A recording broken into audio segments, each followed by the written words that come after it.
I'm talking about a full-blown 5-year plan to qualify for the Korn Ferry Tour, all while working a full-time job and being a husband and a dad. So today I want to walk you through that exact plan, year by year, what events I'm going to be targeting, the goals I'm going to be setting, and how I'm going to pull all of this off without quitting my day job. Let's dive right in. So real quick, before we get into 2026 to 2030, I want to talk about what I'm focusing on this year, 2025. And that is not really focusing on mechanical stuff with my swing, but just learning how to play golf. Because when I got into golf last year, it was more about taking lessons and learning how to play golf. And a lot of times whenever you take lessons for an extended period of time, you start learning how to play golf swing. And that is a cardinal sin when you're on the golf course. You don't want to try to fix your swing on the course. I'll cover that in another video. And so this year, I'm not really worried about my swing. I know that there are multiple issues, but right now it's just about course management and strategy and figuring out how to score with what I have that day. Side note, I played today on the day of recording and I shot a 96. So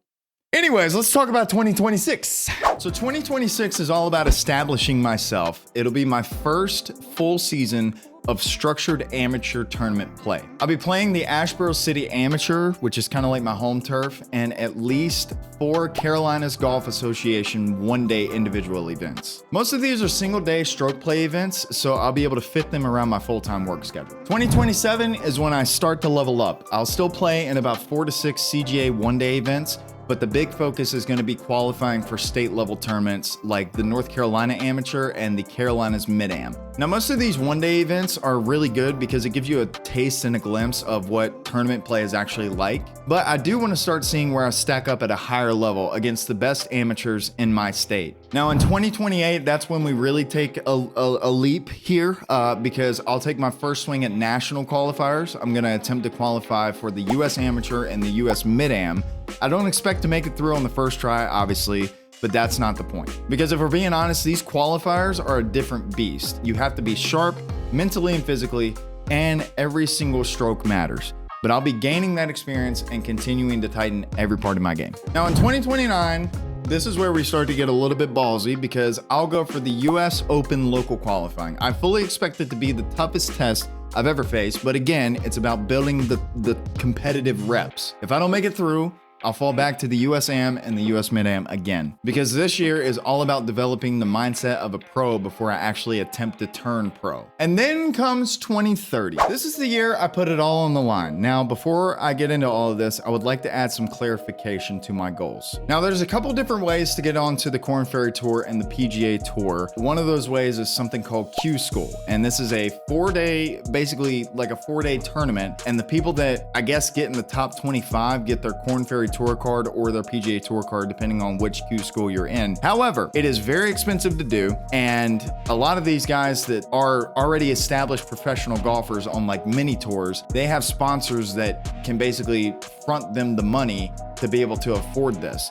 Me going from amateur status to trying to make it as a professional, I don't have that luxury. So the other option is doing what's called a Monday qualifier. This is where you find different locations in your area for local PGA Tour or Korn Ferry Tour events, and you can try to qualify through scoring well in that one-day tournament, essentially. And then those guys that get to play in the Korn Ferry Tour or PGA Tour event, if they place well and they win, they get their tour card for that respective tour. Now, if I'm being objective and realistic, say I were to try to attempt this Monday qualifier, I'm probably not going to make it through the qualifying. But again, it's about building the reps. With that said, in 2030, I'm going to attempt a Monday qualifier for the Korn Ferry Tour or even the PGA Tour stop. As of recording right now, the PGA Tour stops at the Wyndham Championship in Greensboro, so I'll give a swing at that. I know that there were 1 or 2 Korn Ferry Tour events that happened in my state this year, but a quick disclaimer, the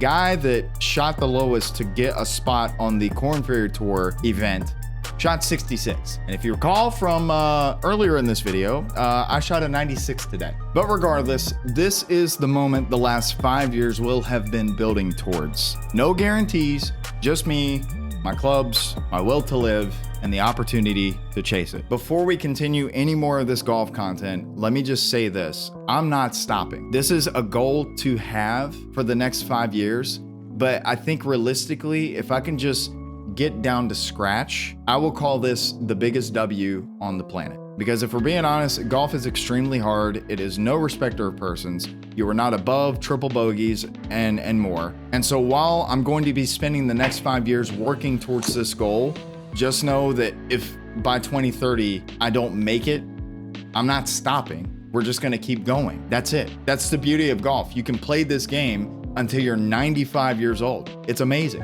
And who knows, maybe whenever I'm 95, I'll still be making golf content. I don't know. That would be pretty cool to see. Now, at this point in the video, you're probably thinking to yourself, this guy wants to qualify for a Korn Ferry Tour event by 2030, and he just shot a 96. If you remember from my last video, I explained how the odds were stacked wildly against me. So let's dive into some statistics here. The average Korn Ferry Tour or PGA Tour player doesn't even carry a handicap because they're a professional golfer, but if they did, it would probably hover around a +6. For those of you that don't know what a handicap is, it is an average of your 8 best scores over your last 20 total scores. A scratch golfer is going to have a 0.0 handicap, and anything better than that is going to net you a plus handicap. But as for me, I'm currently sitting at a 12.4. Here's another stat. To be able to even register to qualify for the US Mid-Am, that's got a handicap limit of 2.4 or below, which is still miles ahead of where I'm at right now. So how do I close this gap? How do I go from shooting consistently in the 70s or below on a regular basis? How do I make the blow-up rounds like I had today go from a 96 to a 76? Well, that's where process goals come in. Now, if I had to define process goals, I'd say they're the micro goals that help you reach the macro goals. So instead of focusing on only results like breaking 80 for the first time or qualifying for the Mid-Am, I focus on the daily habits and specific skills that will get me there. Here's how I've been doing that so far. After each round, I take some time to assess what areas of my game cost me the most during that particular round. For instance, like today, I got off the tee well, so my driving accuracy was okay, but whenever it came time to chip and putt, it was like I'd never picked up a club in my life. So then what I'll do is I will write out a practice plan based on the feedback for that following week. I started this routine back in January, and already I'm seeing some real improvement. It's given my practice structure, intention, and honestly, a lot more motivation. Now I'll go deeper on process goals and my full practice system in a future video, but I wanted to include this section here so you can see that this whole 5-year plan isn't just about wishing or hoping that I can do this. Because one thing's for certain, golf is no respecter of persons, and you can't just wish your way into being a better golfer. You have to put in the work. And so that's why it's about building a roadmap week by week, round by round. That right there turns something improbable into something possible. So if you've made it this far, I appreciate you way more than you know. Whether you're a golfer, a dreamer, or someone trying to balance work, family, and a passion, I hope this inspires you to go for something big. Meanwhile, I'll be documenting every single step of this journey, the good, the bad, and everything in between. So if that sounds like something you want to follow, hit subscribe and join the ride. Thank you so much for watching, and I'll see you next week.